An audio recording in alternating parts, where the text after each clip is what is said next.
Muy buenas tardes, ¿cómo están?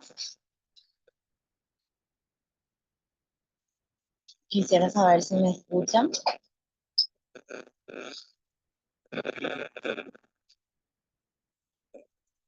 Hola,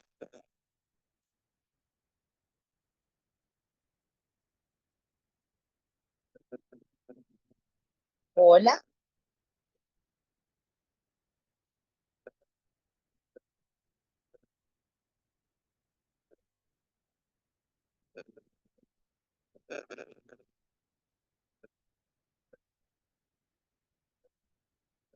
bueno, muy buenas tardes. Ya me acaban de confirmar a través del chat que sí me escuchan. Un gusto y un placer inmenso estar nuevamente con ustedes. Mi nombre es Lilian Núñez. Agradecerles desde ya el tomarse el tiempo de participar esta nuestra segunda capacitación del CPO. Teníamos agendado 3 encuentros. El siguiente encuentro, que es el día 7, vamos a darle un cambio. En la próxima clase vamos a hablar de lo que es el SIGMEC y la certificación documental, como es la carga de documentos, para darle un plus a todo esto que hemos venido aprendiendo. Porque si bien es muy importante nuestro desempeño en el concurso docente, lo es aún más la carga de los documentos a través del SIGMEC y luego su confirmación para poder saber los perfiles, para que podamos saber cuáles son los cargos que podemos aspirar. Hoy es el día 4 de febrero. Desde el día viernes, ayer y hoy, hasta hoy a la medianoche, en la inscripción de forma institucional para las personas que se encuentran en banco. Y ya mañana saldrá la lista de los primeros ganadores y toda en unos días después la lista de los cargos vacantes para una segunda etapa que se va a llevar adelante desde el día 24 de febrero. Deben saber que en esta etapa complementaria ya no importa quiénes están en banco o quiénes no están. Esto es directamente eh, para cubrir los cargos que quedan en forma interina. Entonces, hasta mañana, o sea que hasta hoy es la inscripción y mañana ya debe publicarse la lista de los ganadores y los ganadores que están en primer y segundo orden son los que van a, si el primero renuncia, el segundo tiene derecho a ocupar el lugar. Si el segundo tampoco acepta, pues declara desierto o vacante ese lugar. Y para la etapa complementaria, como ya les mencioné, no hace falta estar en banco, ni siquiera hace falta en algunos de los casos cuando ya el cargo está comprometido, cuando no se cubrió, personas que no tengan perfil, pero evidentemente sí, personas que sean docentes, que tengan un título habilitante y que cuenten con una matrícula docente. Y para esta segunda etapa que se va a dar desde el 24, lo que va a definir, lo que va a hacer la diferencia es la certificación documental. Es por eso que hemos decidido este viernes hacer la capacitación para que ustedes sepan cómo cargar su documento y cuál es eh, el siguiente procedimiento para la etapa complementaria que se va a dar desde el 24 de febrero. Mientras tanto, nosotros vamos, las personas que están en el grupo, yo envié una cantidad de simulacros para que puedan ir practicando y hoy vamos a hacer el desglose de esa práctica de los simulacros, porque al marcar ustedes, al poner su nombre y ir marcando las respuestas, al final cuando le dan enviar y ver puntuación, sale ahí cuál era la respuesta correcta. Y hoy lo que haremos es ver algunos de ellos porque en total son 11 simulacros. También tenemos algo muy interesante que eran los ítems liberados. María Esther dice que no escucha nada. Yo quisiera saber si solamente ella tiene ese problema o los demás también.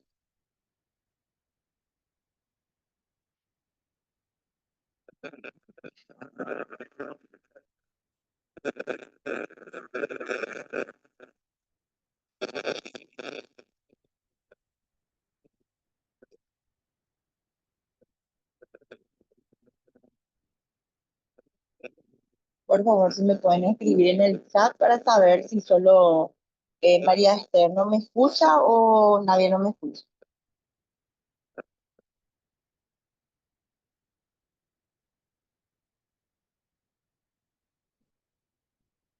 Araceli me dice que se escucha muy bien, entonces María Esther, deberías ver en la configuración de tu Zoom por qué no me estás pudiendo escuchar.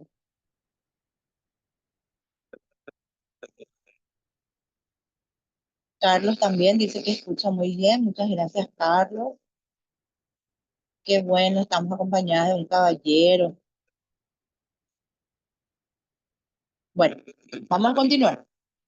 Entonces, en la siguiente reunión que vamos a tener, que es el día viernes, estaremos hablando de la certificación documental, de los documentos, de cuántos puntos tiene cada capacitación, cada título, cada certificado.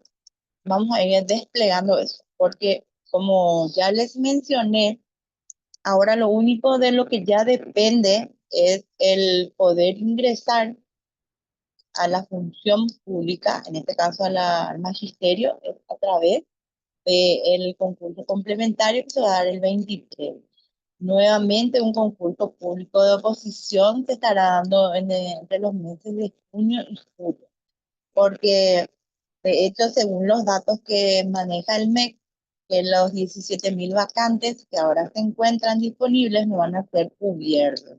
Encima tenemos que tener en cuenta que los cargos que fueron a jubilación en los meses de noviembre y diciembre del año pasado hasta ahora no fueron aún convocados, no fueron a concurso, todavía ahí a la espera.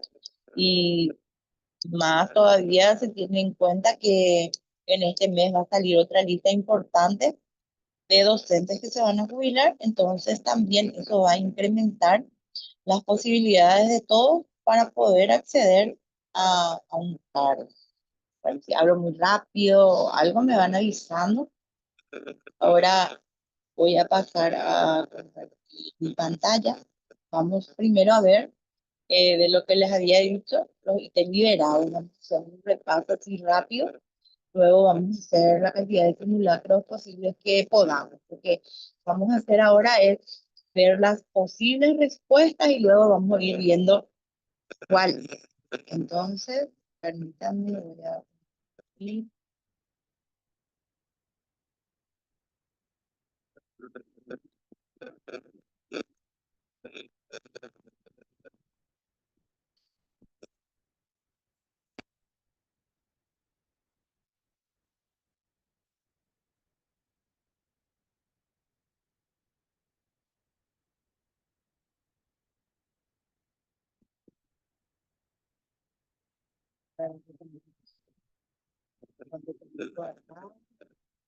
Liberado.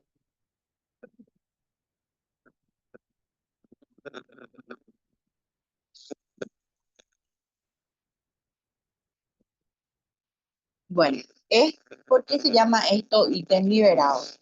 Estos fueron puestos a disposición del Ministerio de Educación, haciendo un resumen de las tres categorías que incluían o que incluyen el concurso público de oposición. Componentes. Los ejes temáticos son tres: la fundamental, la instrumental y la específica. La fundamental, sabemos, es aquella que todos debemos conocer.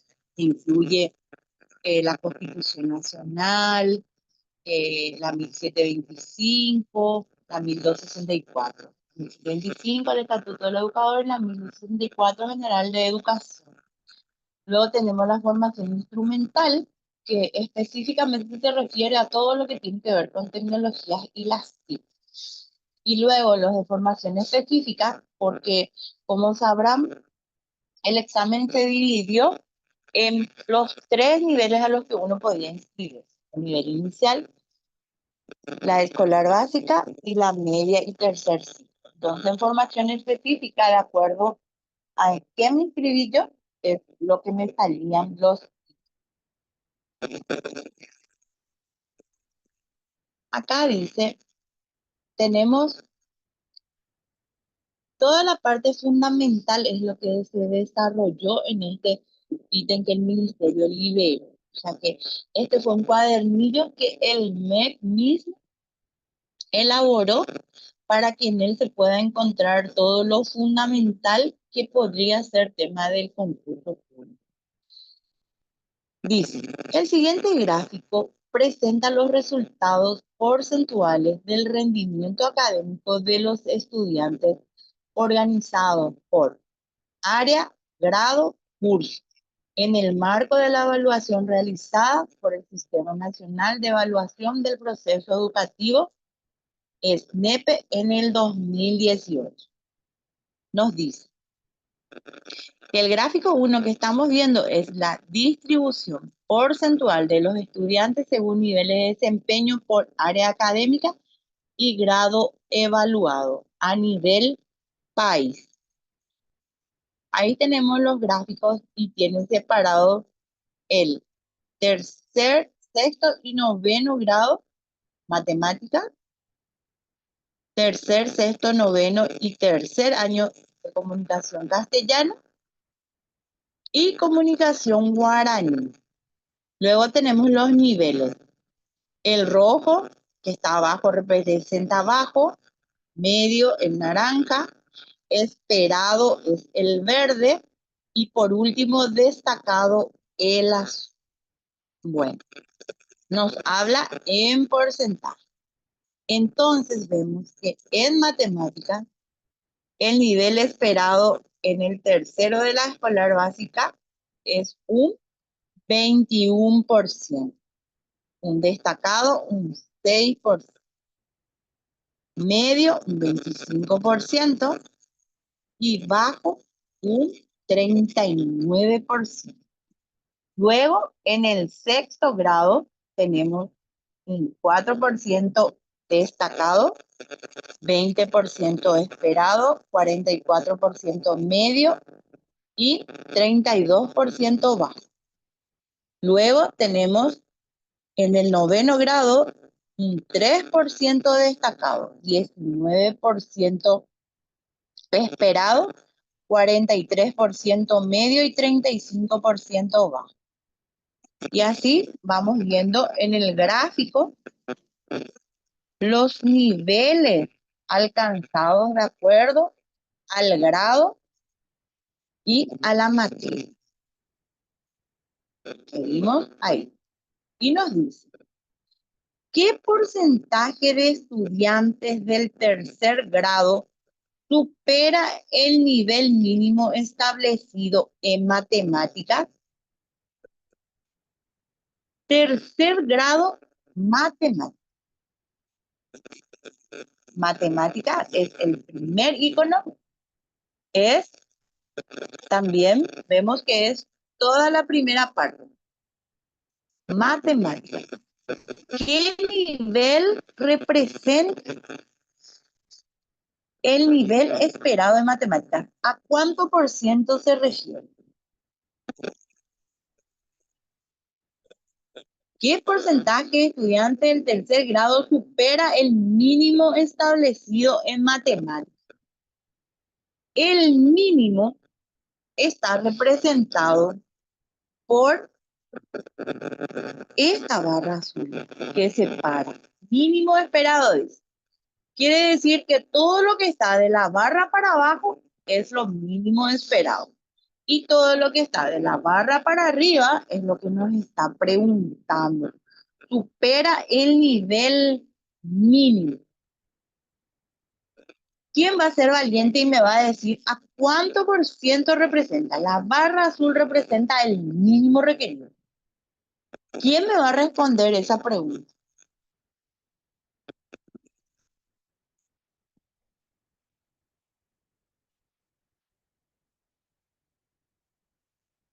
No se atropellen todos.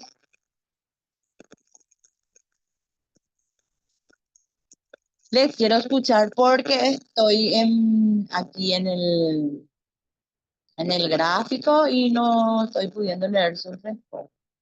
Acá estoy tratando de ingresar desde mi compu para poder leer las respuestas.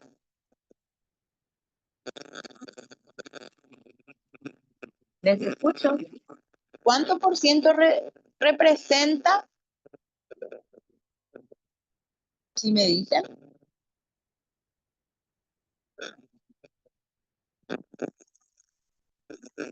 lo representa el 26%. Es la suma de 21 más 5. La respuesta correcta ahí es la respuesta B.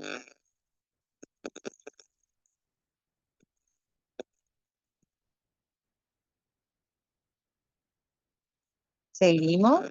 Esta fue la primera de las respuestas. Segundo ítem liberado.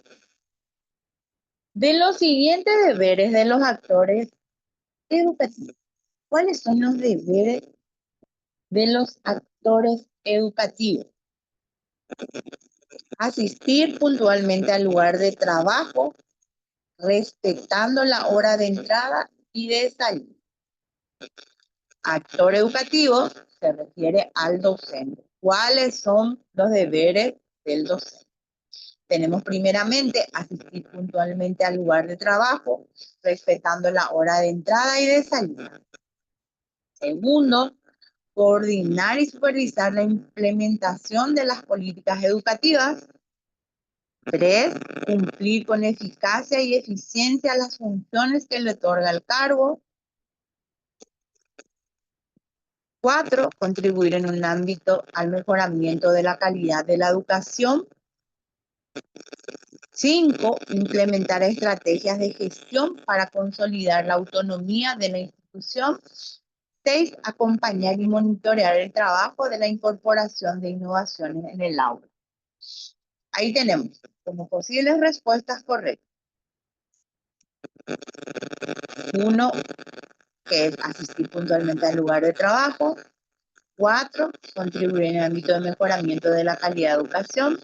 Y 6, acompañar y monitorear el trabajo de la incorporación de innovaciones en el aula. Luego tenemos B, coordinar y supervisar la implementación de las políticas educativas, cumplir con eficacia y eficiencia las funciones que le otorga el cargo, implementar estrategias de gestión para consolidar la autonomía de la institución. C, asistir puntualmente al lugar de trabajo, cumplir con eficacia y eficiencia las funciones que le otorga el cargo, contribuir en su ámbito al mejoramiento de la calidad de la educación. C.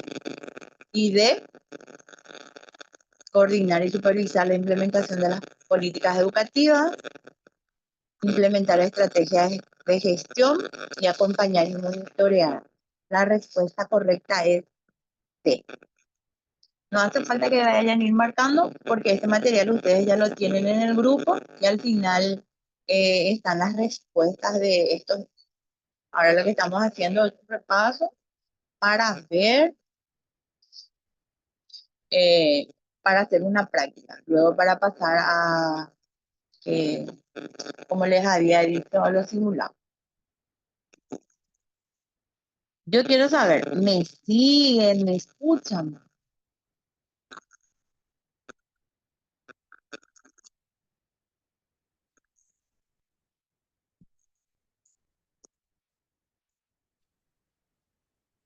Buenas tardes, profesora.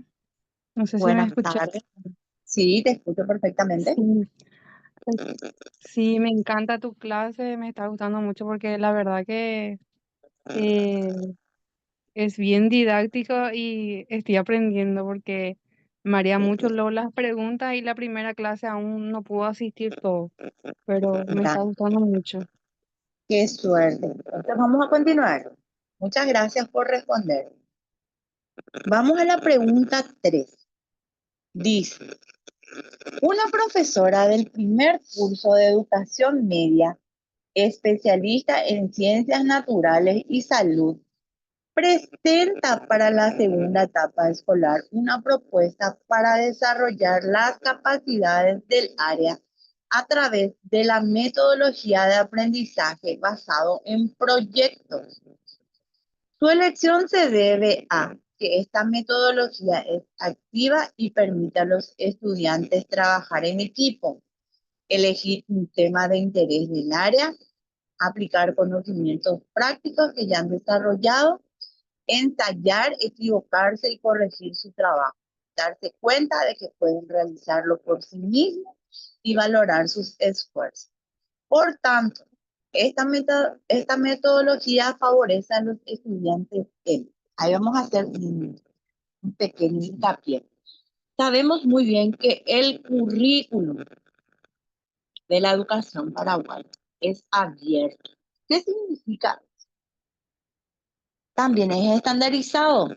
Eso significa que si yo estoy impartiendo clases en el área rural, los alumnos del área urbana tienen que tener los mismos conocimientos. A eso se refiere. Que todo lo que yo estoy enseñando, no importa dónde, tenga la misma incidencia, tenga el mismo impacto. ¿A qué se refiere eso? Que si, por decir, en San Pedro, en el tercer grado, se aprende a multiplicar la tabla del 3, una función, un alumno del tercer grado también debe saber multiplicar la tabla del 3. ¿Por qué es abierta la educación? Porque me permite impartir mi enseñanza como mejor me parece, de acuerdo a los recursos con que yo puedo, de acuerdo a todo aquello que yo estoy, ¿cómo decirlo? Puedo aplicarlo, porque va a haber, por ejemplo, escuelas que van a tener proyectores donde yo le voy a poder mostrar a mis alumnos un video, hacerles escuchar una música. Va a haber lugares que tienen parlantes, entonces yo le puedo hacer pasar enfrente al niño o al adolescente que esté practicando la forma de hablar, de comunicar. Pero va a haber otros lugares donde yo voy a tener que hacer que los alumnos copien de la pizarra, o va a haber lugares donde yo les voy a vender fotocopias. Entonces, por eso hay muchas formas. Y esta profesora de primer curso lo que hizo en nuestro ejemplo es hacer que desarrollen un trabajo, pero en forma de un proyecto. ¿Por qué un proyecto? Porque un proyecto hace que los alumnos trabajen en colaboración, hace que se pueda ver el rendimiento del colectivo, o sea, que de lo que aprendió a grandes rasgos el grupo. No es muy bueno este método cuando yo quiero evaluar a una persona específica, sino que esto es para el grupo, porque si bien lo sabemos, hay veces que un alumno hace todo el trabajo, pero bueno, vamos a volver al ítem. Esto nos va un poquito así al margen. Una profesora del primer curso de educación media, especialista en ciencias naturales y salud, presenta para la segunda etapa escolar una propuesta para desarrollar las capacidades del área a través de la metodología de aprendizaje basado en proyectos. Su elección se debe a que esta metodología es activa y permite a los estudiantes trabajar en equipo, elegir un tema de interés del área, aplicar conocimientos prácticos que ya han desarrollado, ensayar, equivocarse y corregir su trabajo, darse cuenta de que pueden realizarlo por sí mismos y valorar sus esfuerzos. Por tanto, esta metodología favorece a los estudiantes en A, la posibilidad de aprender de manera indirecta a través de la observación de los demás y mejorando su comportamiento. B, la preparación para las pruebas estandarizadas, donde se requiere un conocimiento específico y detallado de los contenidos. C, la toma de conciencia de sus habilidades, la construcción de la autonomía personal y el fomento de la autoestima. D, el desarrollo de habilidades de aprendizaje dirigido a avanzar en el ritmo personal y enfocarse en el logro de conocimiento teórico.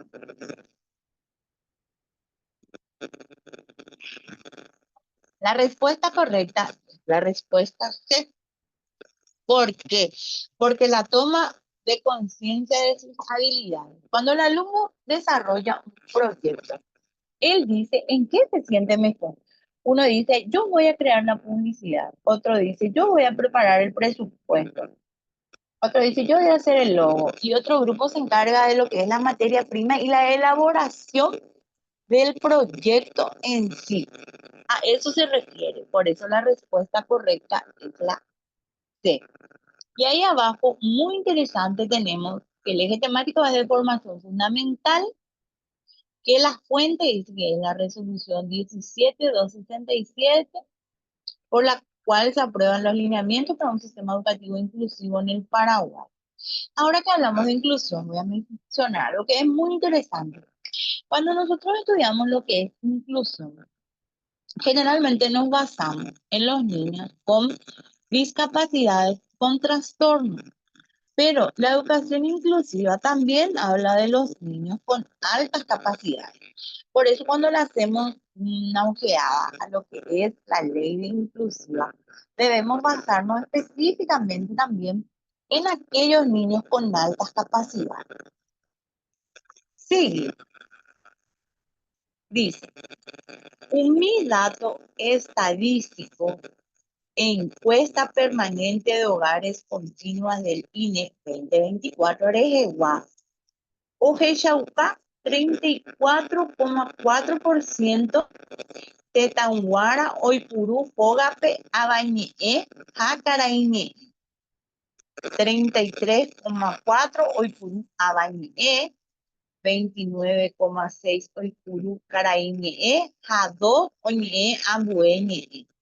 Peaje y seña, nene, tame, oye, Ipurujá, ¿qué copete?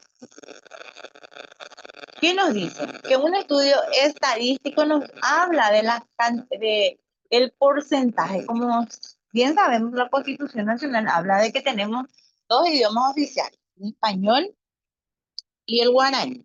También nos habla que la primera educación del niño debe ser en lengua materna.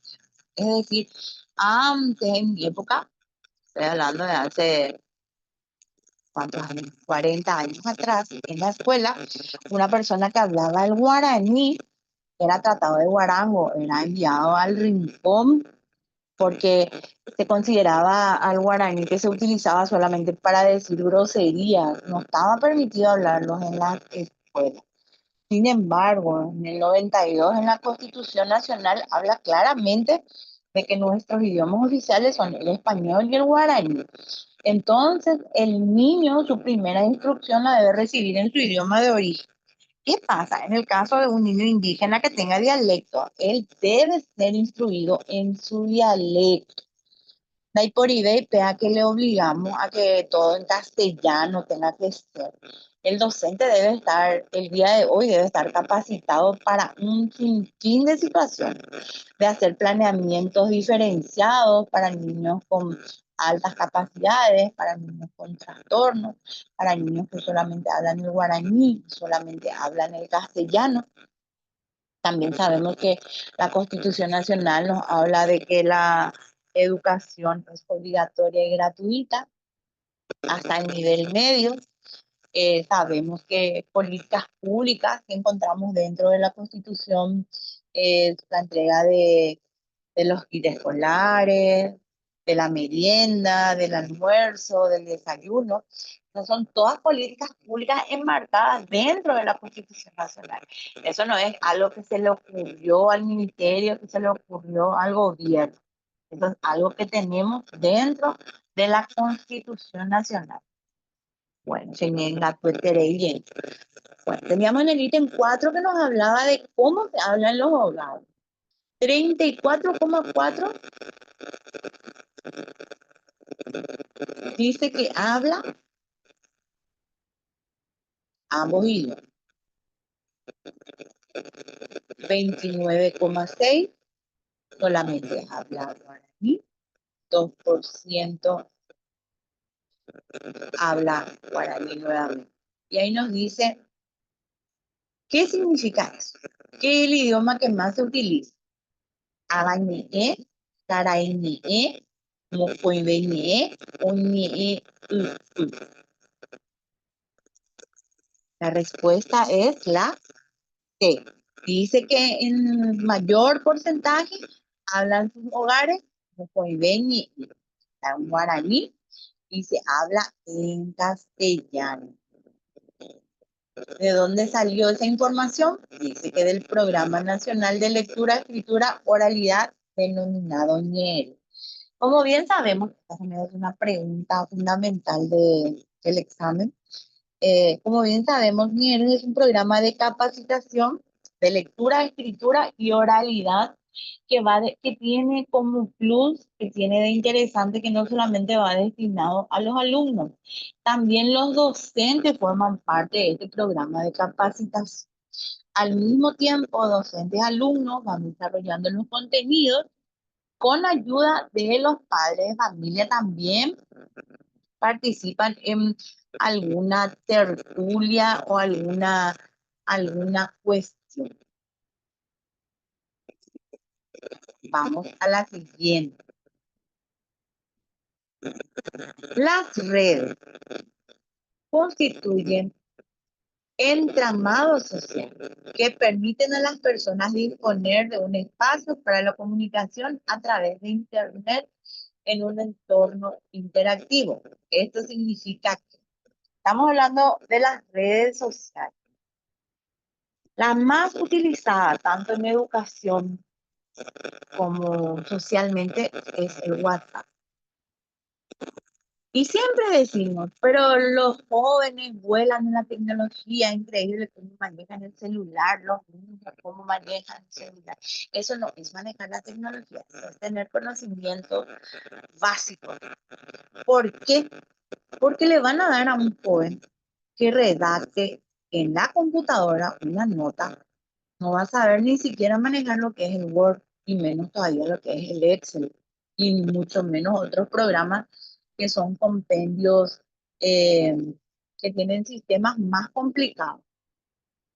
Entonces, acá nos habla de que las redes constituyen entramados sociales que permiten a las personas disponer de un espacio para la comunicación a través de Internet en un espacio interactivo. Esto significa que A, cada estudiante puede acceder a los contenidos de manera pasiva, unidireccional, con lo que limita su participación, pues es de carácter cerrado. Es mentira. El WhatsApp, que yo tengo el número de teléfono de contacto de esa persona, yo puedo acceder, no es tan cerrado. B, el usuario adopta un papel activo en los procesos de enseñanza y aprendizaje, marcando su propio ritmo y nivel de trabajo según las metas que se establecen. C, el interesado puede ver limitado su acceso a las redes debido a que las mismas ofrecen una variedad de recursos multimedia que complejizan la experiencia de aprendizaje. B, las personas pueden participar en actividades grupales solo dependiendo del lugar en el que se encuentre y de acuerdo con el ritmo y tiempo del docente. Aquí lo que estamos hablando fundamentalmente es de, por ejemplo, una clase en plataforma, clases sincrónicas y asíncrónicas. Lo que nosotros estamos teniendo ahora es una clase sincrónica. ¿Por qué? Porque se les envía un link, a través de él ustedes pueden participar de la clase, pueden hacer sus preguntas, pueden dar sus dudas, pueden dar ejemplos, pueden tener participación. Estas son las sincrónicas. En cuanto a las asincrónicas, luego en el grupo les van a decir, este es el link de grabación de la clase. Ustedes van a poder acceder a eso y a otros materiales. Esta es la asincrónica. Yo, estudiante, puedo disponer en qué tiempo y cuánto tiempo le voy a destinar. Porque si bien puede ser un video de 2 horas y media, como en nuestra clase, yo si tengo tiempo de ver la media hora hoy, veo media hora hoy, si me parece interesante y me va a ser productivo, mañana veo otra media hora, 15 minutos, 10 minutos, y así hasta llegar a completar todo el tiempo que dura lo que yo estoy viendo. Y entonces nos dice que si las redes contribuyen entramados sociales, ¿qué significa el entramado social? Es esa, como lo dice la red, es ese acompañamiento, ese conjunto. Permite a las personas disponer para la comunicación a través de Internet en un entorno interactivo. Esto significa, acá la herramienta fundamental que nunca debe faltar el Internet. Yo puedo tener WhatsApp, yo puedo tener Facebook, yo puedo tener cargado en mi computadora Zoom, puedo tener Teams, puedo tener todo tipo de plataformas, de aplicaciones, pero si yo no tengo internet, yo no voy a poder llevar a cabo ninguna de las funciones que ofrece esta red. Pero habla de que las redes nos sirven para comunicar. ¿Y en qué le sirve al alumno? La respuesta es la B. El usuario adopta un papel activo en los procesos de enseñanza y aprendizaje, marcando su propio ritmo y nivel de trabajo según las metas que se establecen. Continuemos. Estamos en el 6. Para estudiar física, un estudiante de primer curso de la educación media utiliza la plataforma de Learning, en la que explora situaciones interactivas que representan el movimiento de objetos, realiza actividades prácticas para aplicar los conceptos aprendidos. Además, practica en los foros de discusión, donde comparte sus ideas, plantea preguntas y elabora con sus compañeros para resolver problemas de la disciplina. A través de estas interacciones, la estudiante asume un rol activo en su aprendizaje para alcanzar una mayor comprensión y dominio de la asignatura. En este caso, se puede destacar una de las características de la plataforma e-learning, la interactividad, que consiste en la capacidad ¿de qué nos está hablando en ese?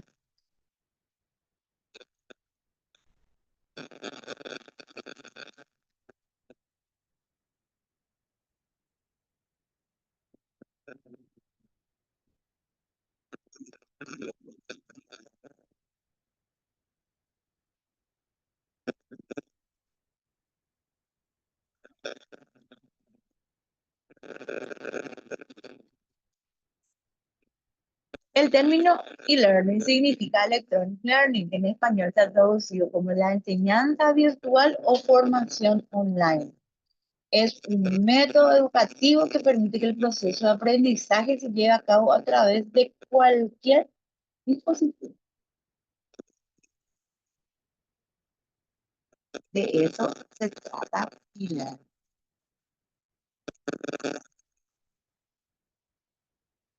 El momento de estar conectado.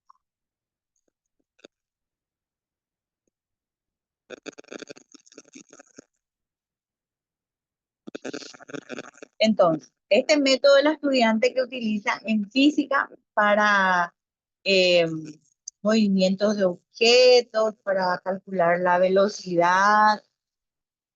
Entonces, ¿cuál de estos dice? En este caso se puede destacar una de las características del IER, que es A, adaptar la plataforma a la estructura de la institución, a los planes de estudios y los contenidos pedagógicos. B, funcionar eficazmente tanto como un número pequeño o grande de usuarios de manera simultánea.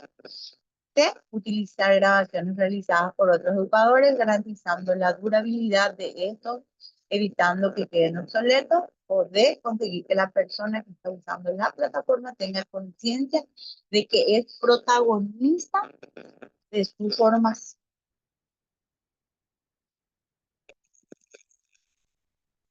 La respuesta correcta es la D. La persona que está usando la plataforma debe ser consciente de que él o ella es el responsable de su capacitación. Como verán, en épocas anteriores, en currículos anteriores, se tenía al maestro, al docente como el STEM. Hoy en día tenemos que el alumno es el protagonista y centro de la educación. Por eso todo planteamiento que se realice se debe hacerlo en pos del aprendizaje del alumno.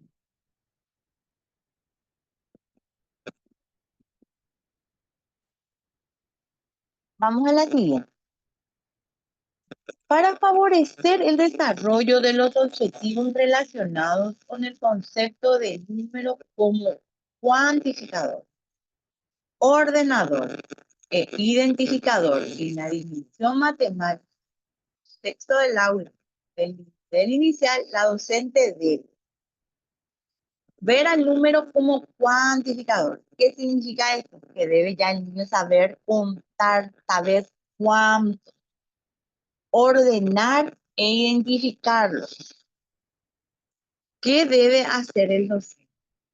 A. Enfatizar el reconocimiento de los numerales en cuadernillos de trabajo y evitar que los niños cometan errores en situación de conteo. B. Facilitar oportunidades de interacción espontánea en el sistema de numeración y textualizar la sala con elementos del entorno. C. Aplicar las mismas orientaciones metodológicas que se establecen para enseñar este tema en la educación escolar básica. D. Orientar el entrenamiento de las habilidades para establecer la coordinación visomotora y facilitar la escritura correcta de los numerales. En este caso, esa es una pregunta específica que es para los postulantes a nivel inicial.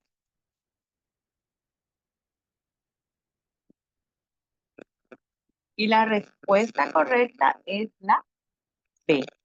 Facilitar oportunidades de interacción espontánea con el sistema de números, textualizar la sala con elementos del entorno. Cuando el niño es muy pequeño, todo lo que nosotros le queramos hacer entender debe ser de forma lúdica, a través de los juegos, y fijar el conocimiento a través de las imágenes. Por eso, si bien es cierto que una sala debe estar bien ambientada, no debe estar muy cargada, tampoco como era en épocas pasadas, que en la sala del preescolar tenía por todos lados imágenes, que payasos, que flores, que mariposas. No. Hoy en día lo que se sugiere es que haya un panel donde estén las estaciones del año, que señale los días, como días de lluvia, días de sol, donde esté el nombre de los niños, donde estén los meses. No cargar exageradamente con elementos que puedan ser denominados distractores para los niños. A eso se refiere esta pregunta. Vamos a la otra. Durante una actividad en clase, un estudiante de segundo grado con dificultades específicas en la lectura se encuentra con la palabra Paraguay. En lugar de intentar descifrarla usando las reglas fonéticas, opta por reconocerla visualmente a través de su forma y el patrón de letras conocido. Al ver la palabra, la identifica rápidamente gracias a la imagen mental que tiene de ella, basándose en su memoria visual y en la forma de las letras que la componen. En este caso, el estudiante se encuentra en la etapa logográfica de la lectura, la cual se caracteriza por... Estamos hablando de un niño que le cuesta analizar la palabra Paraguay, crea dificultades en él. Entonces, debido a que no puede aprender las letras, memoriza la palabra y lo identifica a través de la imagen.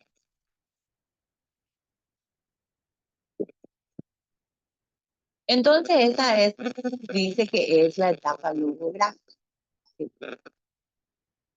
la cual se caracteriza por, tenemos A, observas el principio alfabético de asociación grafema-fonema en el cual se realiza la decodificación fonológica. Se lee articulando sílabas. No, eso pasa porque no se las leen. B, reconocer los patrones ortográficos necesarios para la lectura fluida en la que se capta el grupo de letras y luego palabras en un solo golpe de vista. Tampoco. C, establece una relación entre la cadena sonora oral dada por la pronunciación correcta y la cadena gráfica que se utiliza para la escritura. No, porque no reconoce las letras. Y D, ser un reconocimiento de la forma visual. Hay actividad de lectura, pero no hay correspondencia grafema-fonema. No es una lectura verdadera. Y la respuesta es la D. Él no puede distinguir las letras. Lo que hace es visualmente adaptarse a la imagen que él está viendo. Y ahí también tenemos la fuente. Y debajo de cada ítem tenemos la fuente y de qué tipo de formación estamos hablando. 9. Un estudiante de 16 años del segundo curso de la educación media, quien es un talentoso futbolista y tiene entrenamientos intensivos que le impiden asistir a clases de manera convencional todos los días, se le aplica la modalidad de educación media abierta, la famosa EMA, en la que el estudiante asistirá aquí. Es una persona con un talento, también se aplica a cantantes, cualquier tipo de deportistas que son de alto rendimiento, generalmente atletas que son olímpicos, que representan al país en competencias internacionales. Entonces se aplica, si ya está, como en el caso de este chico de 16 años, se le aplica la educación media abierta. Y acá lo que nos pregunta es, ¿cómo es EMA? ¿Qué es lo que hace? A, de manera semipresencial, contará con tutoría y tendrá materiales diseñados para guiar el aprendizaje independiente y autónomo. Él no va a tener el mismo, o sea, no va a tener la misma planificación que tienen sus compañeros, debido a que hay cuestiones que no va a poder desarrollar. Él tiene que tener un currículum, tiene que tener algo diseñado como para que él lo pueda descifrar. Va a tener sus tutores, pero eso no va a ser todo el tiempo. Va a contar con materiales que va a ir desarrollando de acuerdo a su tiempo y a su capacidad. De manera virtual, hará entrega de trabajo a través de una plataforma digital y será exonerado de las evaluaciones. Sabemos que todo alumno para ser promocionado al grado superior siguiente debe contar con una evaluación. Durante el primer semestre se realizará una adecuación curricular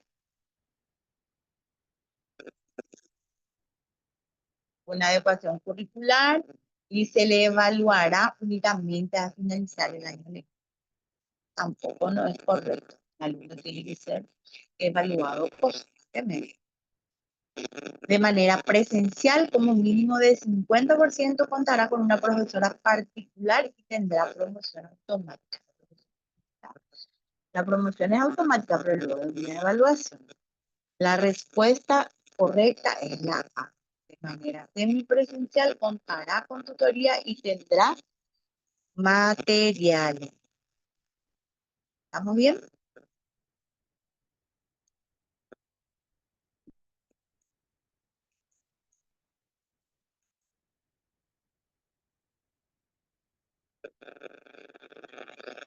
Gracias, Araceli. Bueno, a continuación se presentan los resultados de los aprendizajes de los estudiantes de instituciones urbanas y rurales del Paraguay. ¿Qué dijimos? Que la educación es estandarizada, que tanto en la zona urbana como rural deben aplicarse los mismos contenidos. Solo que la forma de cómo se lo aplique es abierta. Evaluado en todas las áreas aplicadas en las pruebas estandarizadas de PISA 2017 y PISA 2022. Si bien lo saben, las evaluaciones de PISA nos aplazaron. dijeron que el estudiante de ninguno de los niveles educativos tiene comprensión lectora, que no sabe discernir lo que está leyendo. No puede tener una opinión propia. Se estudia mecanizadamente, se memoriza. Y aquí tenemos la brecha promedio es de 20 puntos entre lectura, matemática y ciencia. El iconito que tenemos, la flechita, es la urbana y el rombo es en la rural. Eso es lectura, matemática y ciencia, 2017. Y en el 2022 tenemos nuevamente lectura, matemática y ciencia. Vamos a mirar el cuadro. En el 2017 en matemática teníamos 414, en la urbana 406.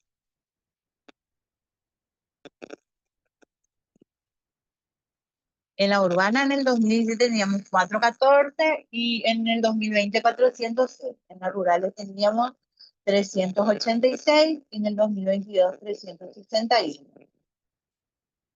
En el 2017 hay una brecha de 28% y en el 2020 45%.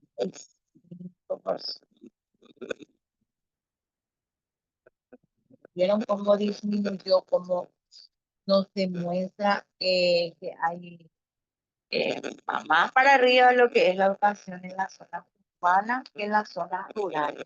Luego en matemática, en el 2017, 361, en el 2022, 368.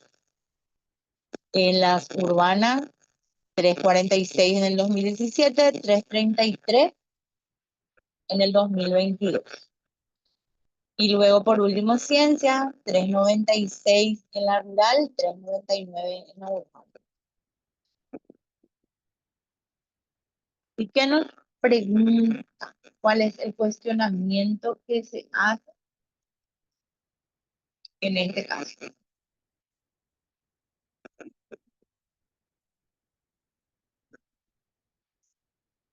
La brecha dice, teniendo en cuenta el gráfico, se puede concluir que la brecha entre el rendimiento,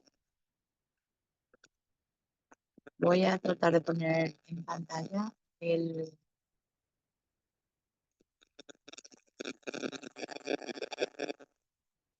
un ratito, voy a poner el gráfico, voy a leerle aquí, porque si miramos el gráfico únicamente podremos responder esta pregunta.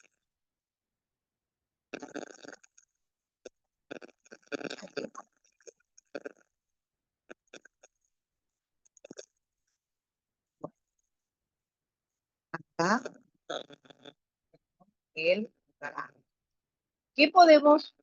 ¿Qué conclusión podemos sacar a partir de este gráfico? Nos dice, la brecha entre el rendimiento de los estudiantes en las instituciones participantes no es estadísticamente significante en las áreas evaluadas. Es significativo porque tenemos en matemática entre lo que fue entre el 2017 y 2022, hay una brecha muy grande. Lo mismo en lectura y ciencia. O sea que B, se amplió la brecha entre el rendimiento de los estudiantes de instituciones urbanas y las rurales en todo el país. Ustedes se fijan que en el 2017 era muy poca la diferencia. En el 2017 vemos que la línea es muy pequeña. Sin embargo, en el 2020 están lejos. No podría ser. ¿Sí? En lectura no hay brechas en el rendimiento de los estudiantes entre instituciones urbanas y rurales. Lectura, por supuesto que hay una brecha. D, los estudiantes de instituciones rurales, mantienen su puntaje en las dos evaluaciones realizadas a nivel nacional. Es mentira. La respuesta correcta es la B. Se amplió la brecha entre el rendimiento de los estudiantes de las instituciones urbanas y de las rurales de todo el país. A esta conclusión podemos llegar. ¿Estamos bien?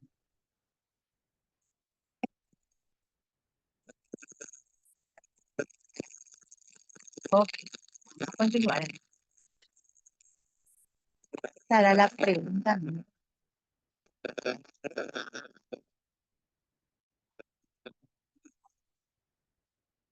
Ítem por contexto. Vamos a hacer una definición de qué son los ítems por contexto.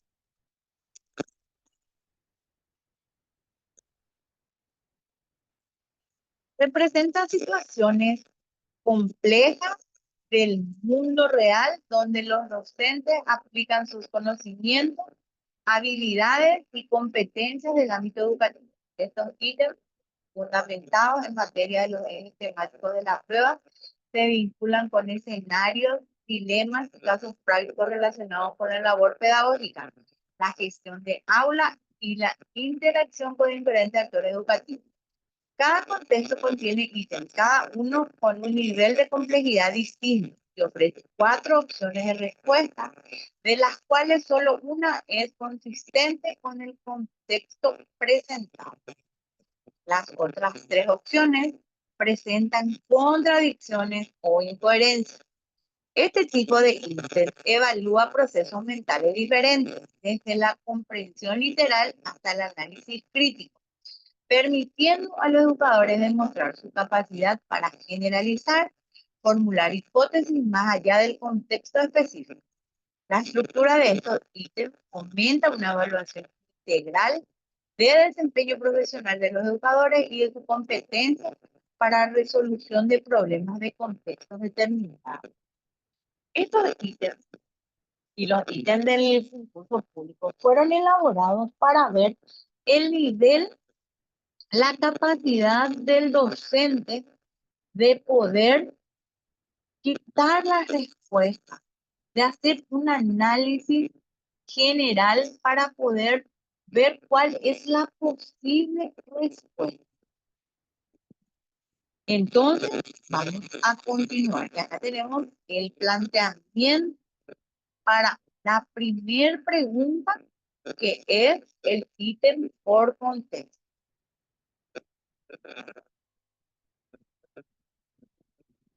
La educación es un acto hacia la construcción de una pedagogía paraguaya para resolver los ítems del 11 al 15.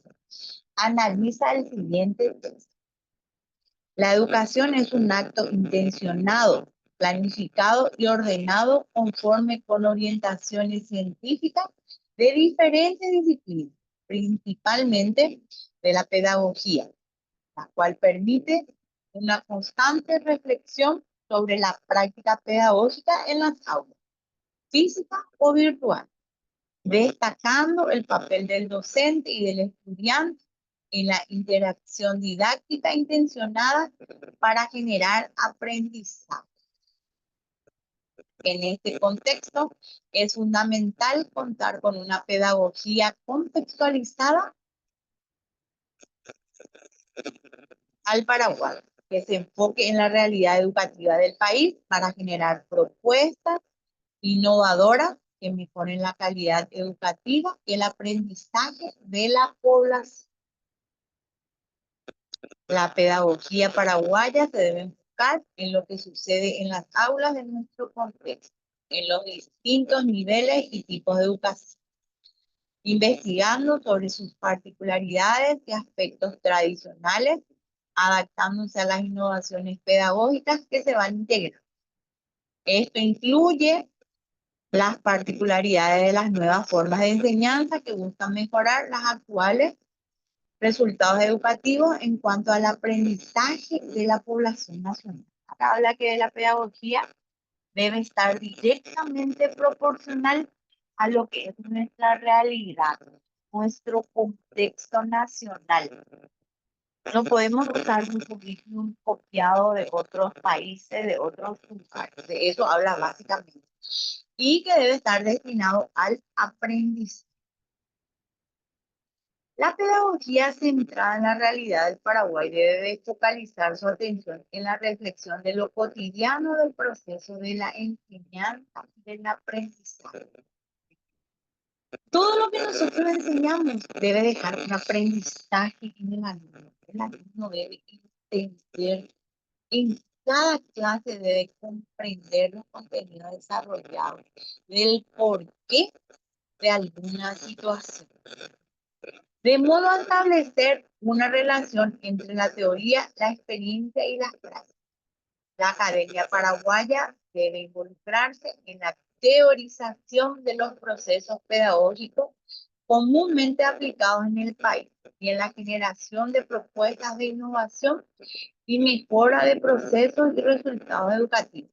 Como bien sabemos, si la pedagogía es tradicional, también con la innovación de las TIC, la introducción de las TIC dentro de la educación, es un paso muy importante y muy grande que nos lleva hacia el futuro. Pero no vamos a hablar luego tanto de futuro, eso ya forma parte de nuestra realidad. Si bien nosotros por algún motivo no podemos asistir a clases por la institución educativa no se encuentra en condiciones, nosotros les enviamos los contenidos a través del WhatsApp, por ejemplo, o en la plataforma de Classroom o a través de Teams. Podemos realizar formularios que sean de evaluación para medir el conocimiento de los alumnos. Los exámenes se toman a través de las plataformas.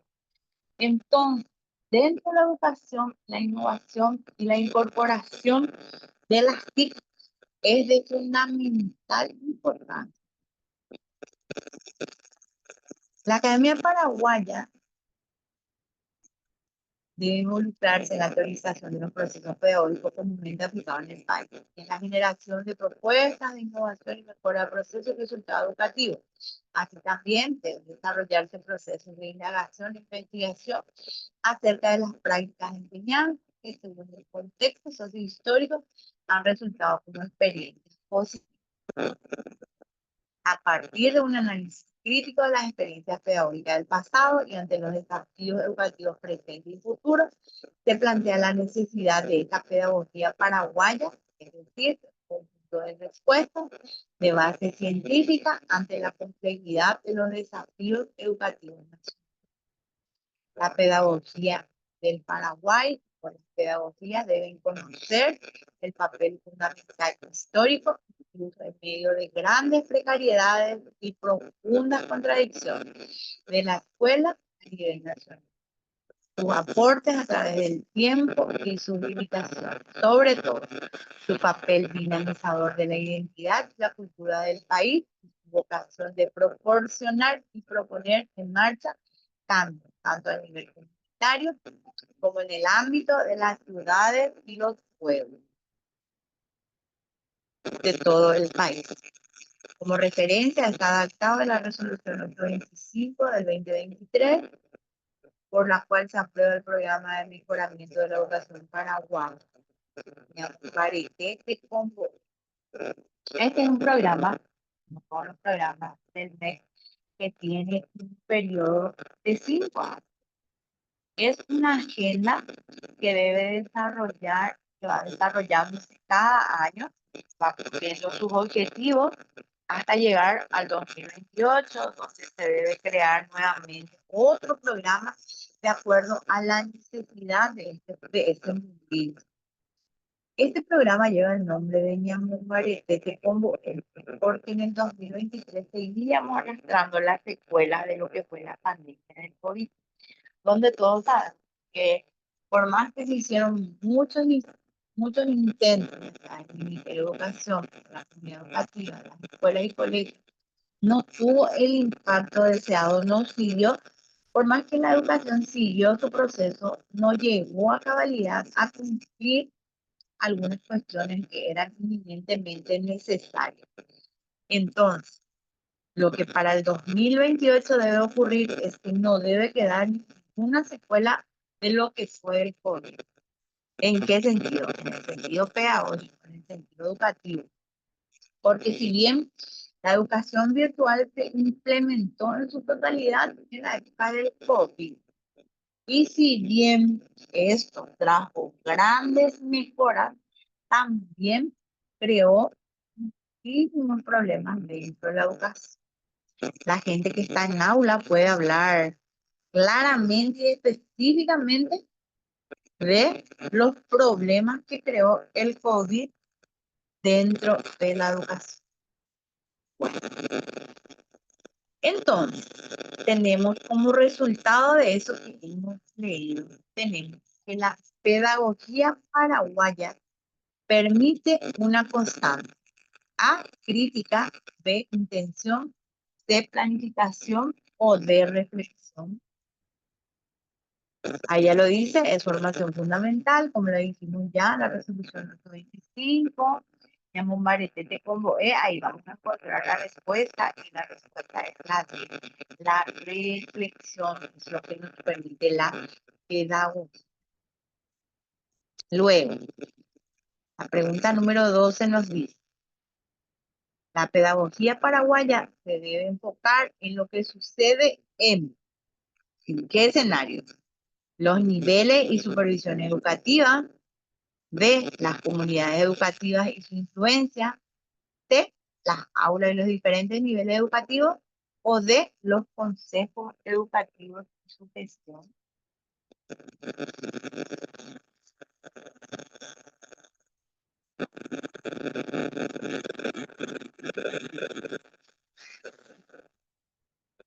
La respuesta es la C. Debe enfocarse en las aulas, los distintos niveles educativos. ¿Por qué? Porque ¿a qué se refiere la pedagogía? La pedagogía se refiere a las diferentes necesidades que el alumno tiene que satisfacer.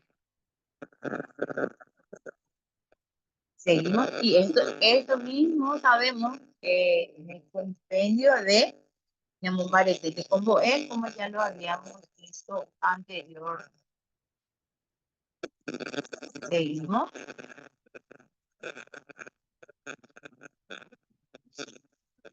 La Academia Paraguaya debe involucrarse fundamentalmente en A, la teorización de los procesos pedagógicos, generación de propuestas de innovación y mejora de procesos y resultados educativos, la reflexión del proceso de enseñanza y de aprendizaje para establecer una separación entre la teoría y la práctica, C, las prácticas y experiencias pedagógicas del pasado y investigando sobre las particularidades de aspectos tradicionales del país, o D, el análisis de las experiencias negativas en educación, la modificación de las metodologías activas y la teorización del aprendizaje. La respuesta es la A, ya lo tenemos en el texto que leímos anteriormente. La teorización de los procesos pedagógicos, generación de propuestas de innovación y mejora de procesos y resultados educativos. Vamos a la 14.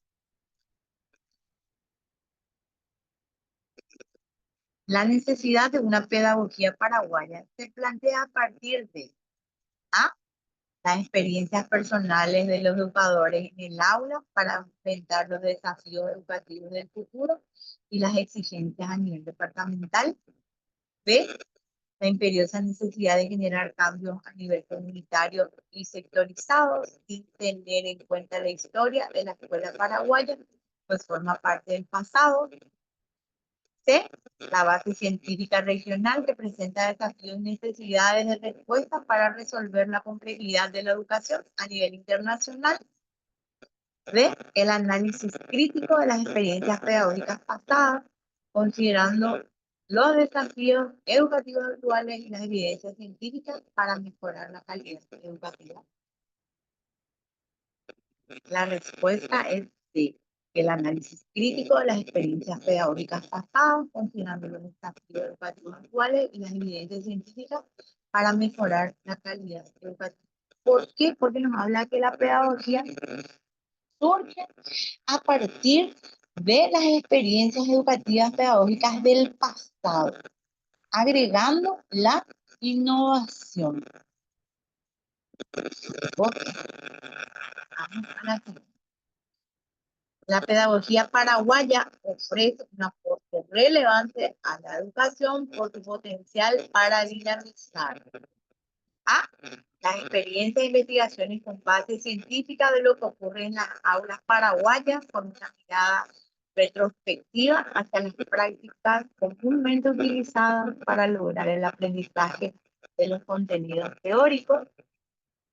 B, el sistema educativo a través de la contextualización, innovación, reflexión y valoración de la identidad y la cultura, con el objetivo de generar mejoras en la educación y promover el desarrollo integral de los estudiantes.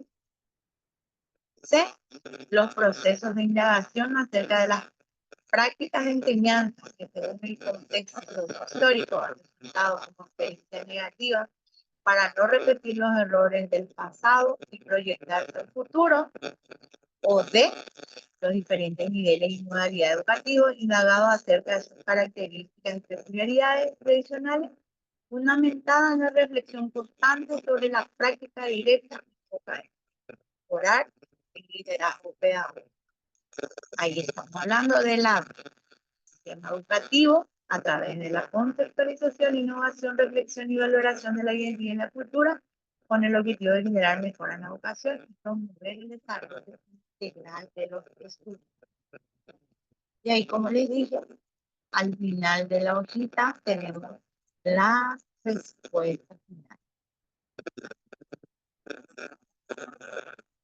Es un material muy interesante, como bien lo dije, elaborado por el propio Ministerio de Educación, donde finalmente nos habla del porqué de este material. La implementación de ítems por contenido y por contexto en la evaluación docente ofrece un enfoque exhaustivo para medir la competencia educativa, abordando tanto el dominio teórico como la aplicación práctica en entornos reales. Los ítems por contenido están diseñados para evaluar de manera sistemática y jerárquica el conocimiento y las habilidades pedagógicas esenciales para la enseñanza. Estos ítems abarcan desde la identificación y comprensión de conceptos fundamentales hasta la capacidad para realizar análisis crítico de situaciones complejas, asegurando que el docente posea un sólido marco teórico metodológico. Quiere decir que los ítems por contenido es lo que todo docente debe saber para poder llevar correctamente su práctica, para poder realizar correctamente su trabajo. Por otro lado, los ítems por contexto se centran en la aplicación práctica de estos conocimientos en escenarios realistas, simulando situaciones que los educadores enfrentan en su ejercicio profesional cotidiano.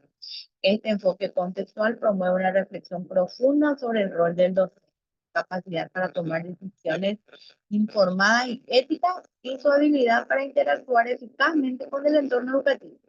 Estos ítems no solo desafían al educador a aplicar lo aprendido, sino que también evalúan su adaptabilidad, creatividad y resolución de problemas en situaciones que exigen una respuesta inmediata y bien fundamental.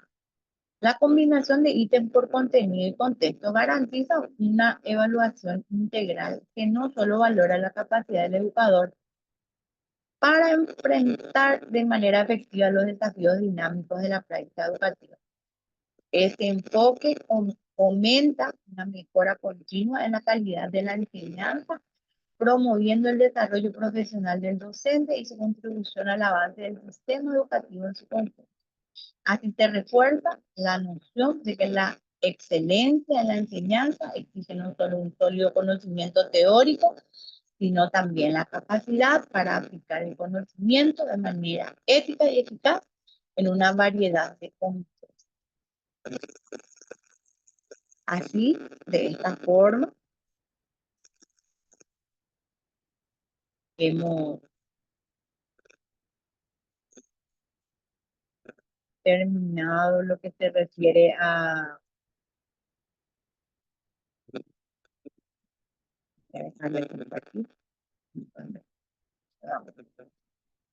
Bueno,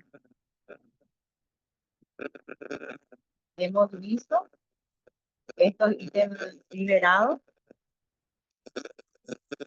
que fueron puestos a disposición a través del Ministerio de Educación para que pueda haber un análisis profundo de, de los ítems más conocidos. Ahora vamos a los ítems más profundos. Luego, un aspecto fundamental que tenemos que tener es ¿qué se refiere cuando hablamos de educador profesional? Eso lo vimos en la clase pasada.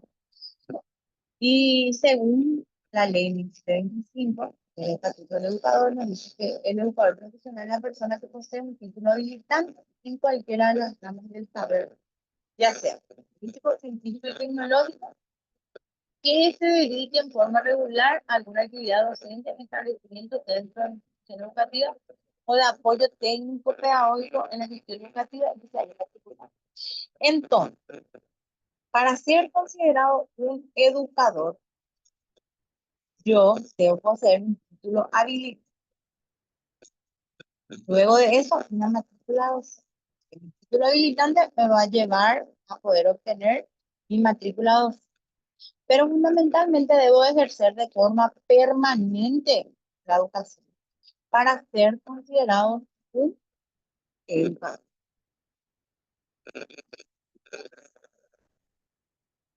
¿Cuáles son los únicos requisitos para que yo pueda acceder a la educación, para que yo pueda impartir eh, clases, para que yo pueda acceder, por ejemplo, a través del concurso? Lo único que yo necesito es honorabilidad, buena conducta, idoneidad comprobada. O sea que no hay absolutamente ninguna otra cuestión que a mí me imposibilite ejercer la docencia, si es que tengo honorabilidad y una conducta reconocida dentro de la sociedad.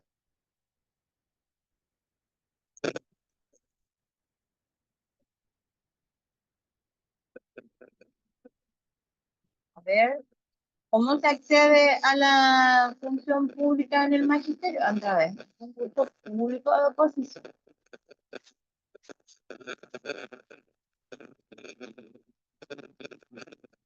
Existen otra vez divisiones en los que son los educadores. Los educadores pueden ser titulares o interinos. Cuando hablamos de docentes titulares, que es lo que se refiere a esta etapa justamente del concurso que se está desarrollando de la inscripción hasta el día de hoy, son aquellos que acceden al cargo por nombramiento o por contrato, según sean estos del sector público o privado. Los interinos son los que acceden al cargo temporalmente en reemplazo de los titulares. La duración del interinazgo no podrá exceder el tiempo contemplado en sus contratos. Los interinos deben tener el mismo escalafón o grado académico del titular que dejó el cargo.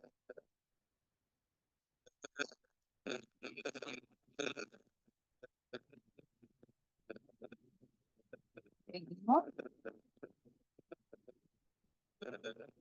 Las instituciones educativas pueden ser oficiales, privadas o privadas subvencionadas.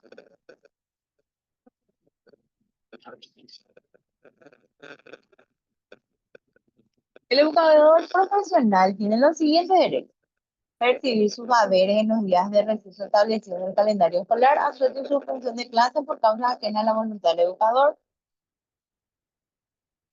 Luego, permiso con goce de sueldo por maternidad en todos los niveles y modalidades, 6 semanas antes y 6 semanas después del parto. Permiso por enfermedad debidamente comprobado, hasta 30 días con goce de sueldo y hasta 1 año sin goce de sueldo, teniendo derecho a su reinicio. Por una sola vez durante la totalidad de su carrera, obtener permiso por motivos particulares de hasta 3 meses sin goce de sueldo. Permisos especiales para el usufructo de becas, programas de intercambio cultural o función educativa específica. Asociarse y participar en gremios. Permiso por lactancia.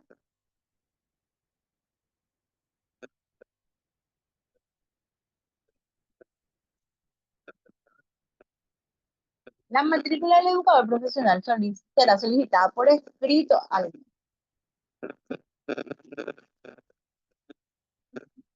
Vamos a hablar ahora de los regímenes disciplinarios.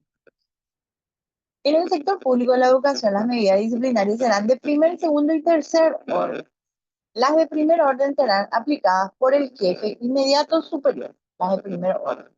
Las de segundo orden por el juez administrativo y las de tercer orden por el Ministerio de Educación y Cultura. Las de segundo y tercer orden serán aplicadas previa investigación administrativa. El famoso sumario administrativo que es sometido al docente. También hay que tener en cuenta una cosa bien clara. En las de primer orden, primeramente el jefe lo hace de forma verbal, apercibe de forma verbal. Luego ya lo hace de forma escrita. Eso ya pasa a formar parte de nuestro legado. ¿Qué pasa si yo no estoy de acuerdo con esa sanción que mi jefe me está aplicando? Porque evidentemente que eso va a quedar dentro de mi legado. Las de primer orden no están sometidas a sumario administrativo. Las de segundo y tercer orden, si el funcionario directamente es llevado a un sumario administrativo. Si yo no estoy de acuerdo con la sanción aplicada por mi jefe en las de primer orden, yo, funcionario, pido que me someta a un sumario administrativo. Eso en caso de yo alegar persecución, de alegar que yo no cometí esa falta. Entonces, yo, funcionario, pido el sumario administrativo, pero en las de primer orden no hacen falta. Solamente el sumario es aplicado si el funcionario solicita para salir sobreseído de esa acusación que pese sobre él la aplicación de un sumario. Pero las de segundo y tercer orden necesariamente van a un sumario administrativo.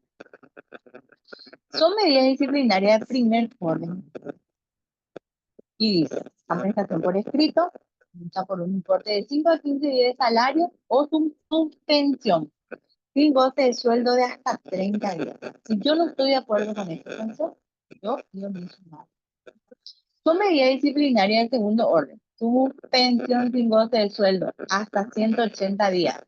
Separación del cargo y traslado. El traslado se hará a otro cargo de rango inferior y si lo hubiera. Y la destitución.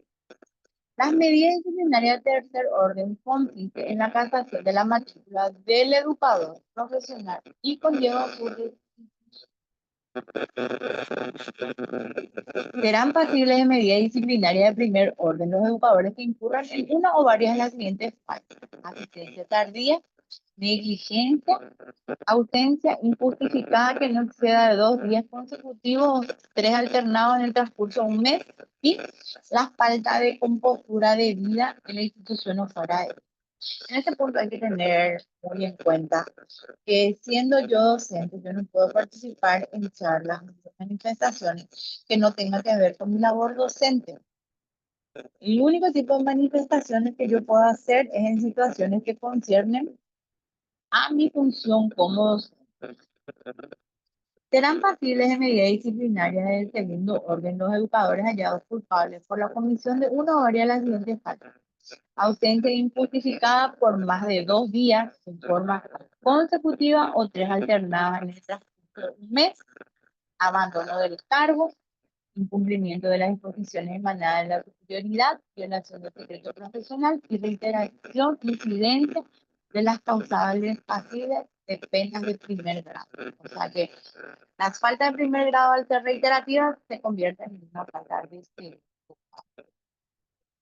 El Ministerio de Educación y Cultura casará o anulará la matrícula de educador por los siguientes casos: condena judicial o pena privativa de libertad por 2 o más años por hecho punible o doloso, aunque esta pena fuera sustituida por otra medida aplicándose los criterios de oportunidad o suspendido el procedimiento en forma condicional. B, inhabilitación para el ejercicio del cargo público. C, incapacidad física o mental para ejercer la profesión.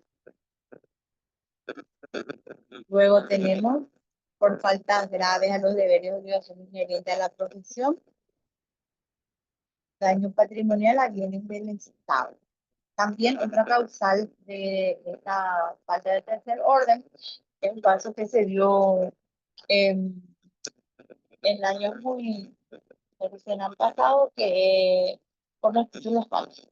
Vieron en mi programación de cultura detectó títulos de contenido falso, entonces las personas fueron casadas en matrícula. Se le dio un tiempo para que presenten los documentos que acrediten esta formación y al no hacerlo,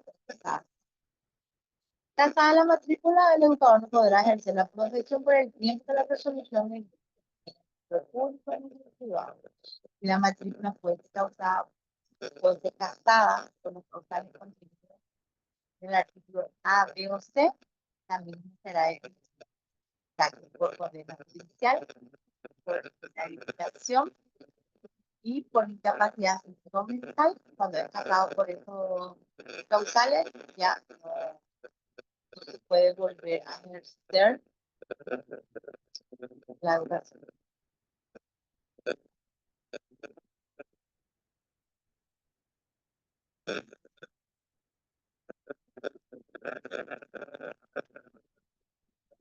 Bueno, eso es lo que específicamente nos habla la 1725.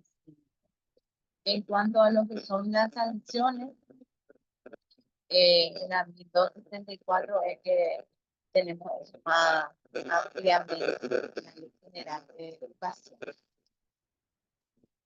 Vamos a ver algunas cuestiones interesantes de esta ley, donde en su primer punto nos habla que todo habitante de la República tiene derecho a una educación integral y permanente, como sistema y proceso, se realizará en el contexto de la cultura de la.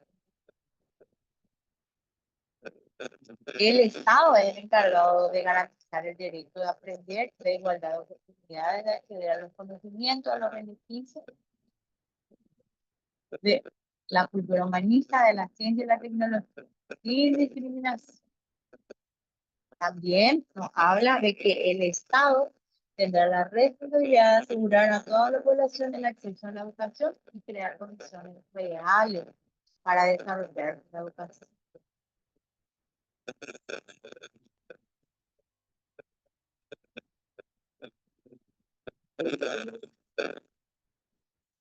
Vamos a hablar de los fines del sistema educativo nacional. Según esta ley, los fines del sistema educativo nacional son el pleno desarrollo de la personalidad del educando en todas sus dimensiones, con el crecimiento armónico del desarrollo físico, la maduración afectiva, la integración social libre y activa. ¿Qué nos habla? En todas sus dimensiones, su mente, su cuerpo deben estar en concordancia, deben ser útiles a la sociedad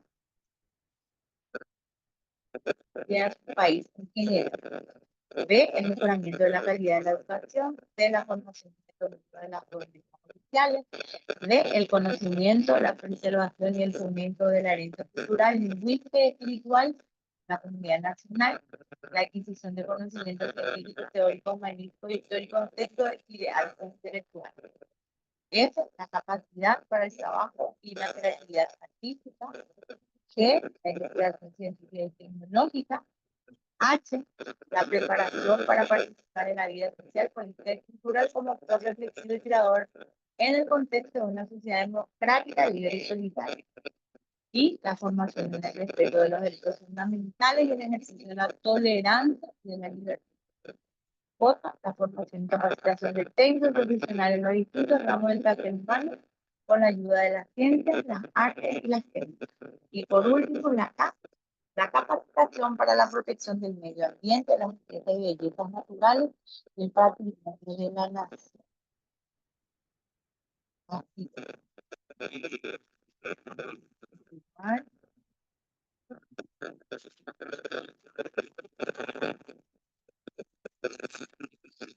luego tenemos algunos aspectos de lo dispuesto en esta ley. Se entiende por educación un proceso permanente de comunicación relativa a la cultura de la comunidad integrada en la cultura nacional y universal para la realización del hombre en la totalidad de su vida. La educación integra. Ahora, se entiende por sistema educativo nacional el conjunto de niveles y modalidades educativas interrelacionadas desarrollados por la comunidad educativa y regulados por el Estado. Esto también es fundamental. La educación general básica es el proceso de crecimiento de la persona en todas sus dimensiones para que sea capacite a participar activa y políticamente en la construcción y consolidación del estilo de vida social, flexible y creativa. ¿Qué nos habla en este punto? La educación está diseñada en los pilares de que el alumno no solamente debe aprender conceptos teóricos, todo lo que él aprenda le debe servir para el quehacer cotidiano, para desarrollarse día a día, para que él pueda trabajar, él pueda sustentarse, él pueda ser útil a su familia, a la sociedad y a sí mismo.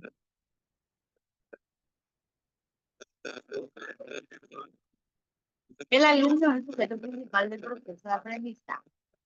Constituirá deber básico de los alumnos el estudio y respeto de normas de convivencia.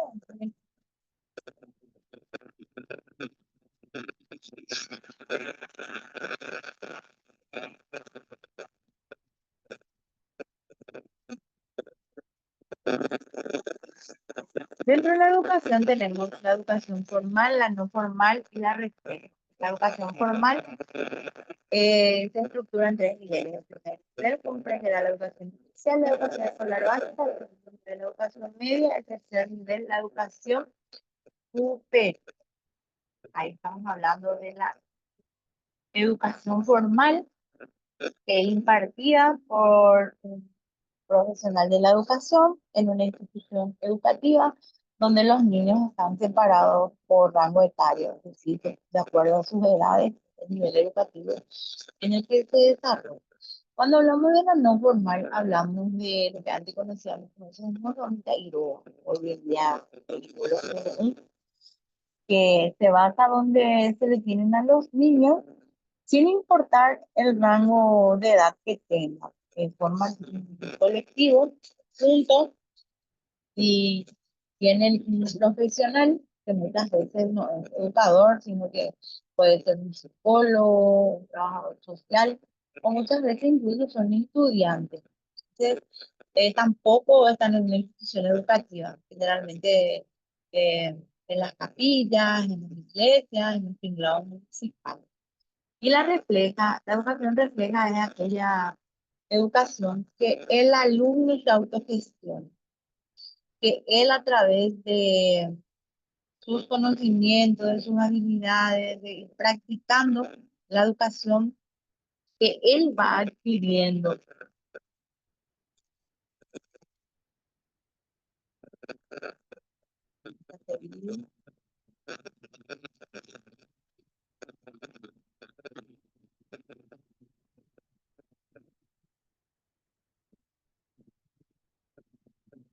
Y también lo que conocemos como educación formal en la institución de educación no formal, podrá ofrecer programas de formación laboral, el arte y oficio, de formación académica y materias conducentes a la validación de niveles y grados propios de la educación formal.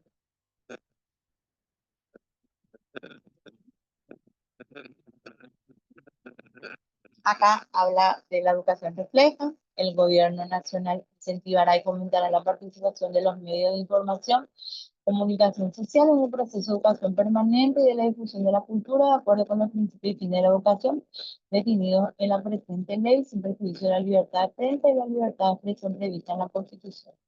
Asimismo, dará mecanismos, estímulos que permitan la adecuada y eficaz utilización de los medios de comunicación social a favor de la educación.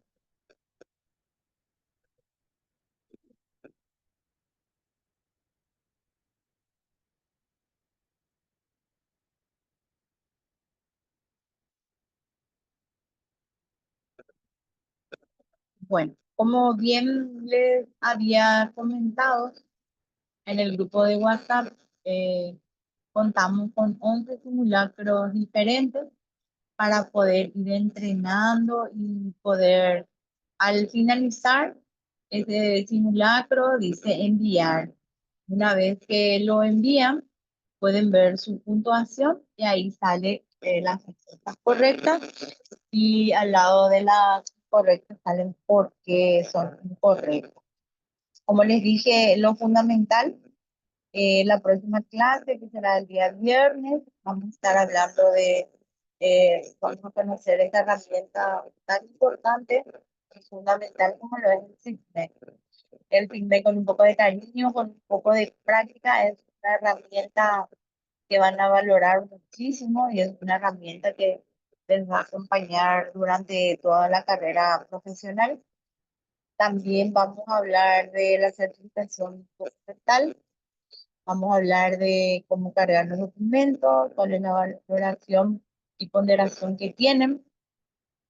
No solamente dentro de la certificación documental hablamos de las capacitaciones y formaciones profesionales, también tenemos lo que son los méritos y lo que es la experiencia, que son muy importantes y también suman puntos muy necesarios y muy útiles a la hora de un proceso concursal. Y fuera de ello, todos debemos manejar lo que es el SIGMED y la certificación documental en cualquier etapa de lo que es nuestra función docente.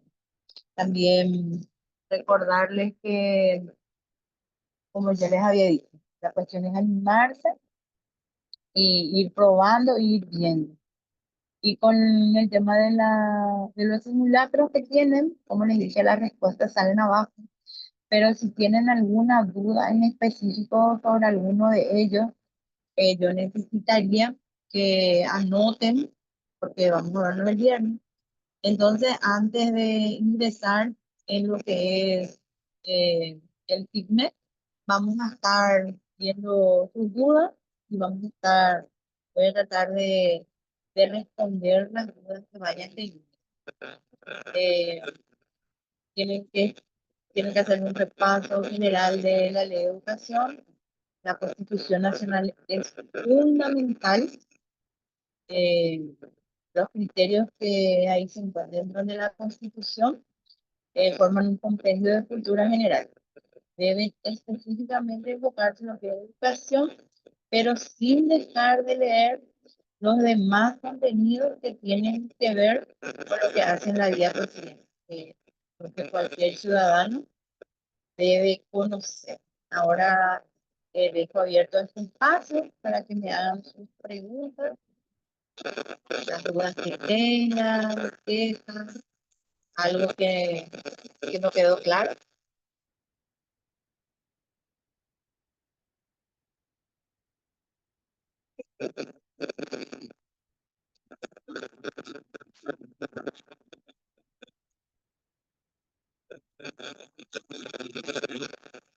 Me siento feliz, hoy casi nadie me habló.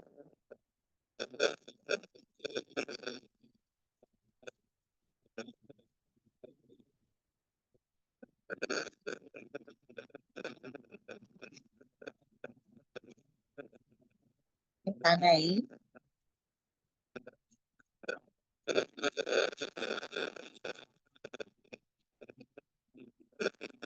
De hecho, además de los materiales que ya recibieron, que son los simulacros y estos ítems liberados, que ya tuvieron la oportunidad de recibir en el grupo, voy a estar compartiendo con ustedes, como les había prometido, los cuadernillos eh, del concurso pasado, que les va a servir como un margen de referencia para que puedan hacer ahí, o sea, cuadernos que se utilizaron. Hice un compendio con las preguntas, que hubo más de 17 cuadernillos, porque uno para cada ciudad, y las preguntas más resaltantes, porque si bien fueron muy diversas las preguntas, hubieron preguntas que fueron específicas y que salieron prácticamente en todos los cuadernos. Entonces, les espero el viernes para continuar este tipo de aprendizaje que estamos llevando adelante, donde vamos a poder sacar nuestras dudas sobre el CITES, como es la carga de los documentos en el CITMEC, y sacar alguna duda que tengamos más adelante. Me despido de ustedes y muchas gracias por haberse conectado y haber participado. Les espero nuevamente con todas las ganas el viernes.